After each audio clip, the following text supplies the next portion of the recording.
ఈరోజు 8:30 సమయంలో వినుకొండ టౌన్లో జిలానీ అనే వ్యక్తి తనకి రషీద్ అనే వ్యక్తికి ఉన్నటువంటి వ్యక్తిగత కక్షల వల్ల రషీద్ అనే వ్యక్తిని నరికి చంపడం జరిగింది.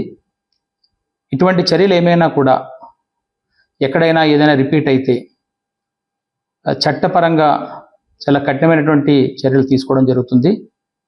ఎవరైనా వీటిని ఎక్కడైనా ప్రోత్సహించినా కూడా వాళ్ళు కూడా చట్టపరంగా తీసుకునే చర్యలకి బాధ్యులవుతారు.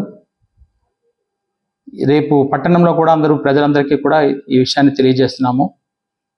అందరూ సంయమనం పాటించాలి. ఎటువంటి నేర చరిత్ర ఇకపై కనబడినా కూడా అది ఉపేక్షించడం జరగదు. దీన్ని గమనించమని పోలీస్ నుంచి ఒక హెచ్చరిక అయితే ఖచ్చితంగా చేస్తున్నాము. దీన్ని ఖచ్చితంగా గమనించాల్సిన అవసరం కూడా అందరికీ ఉందని కూడా తెలియజేస్తున్నాం. 144 సెక్షన్ కూడా అది అమల్లోకి తీసుకుంటున్నాము. అక్కడ ఎవరు ఎటువంటి శాంతి భద్రతల విఘాతం కలిగించినా కూడా కఠినమైనటువంటి చర్యలు తీసుకుంటాం.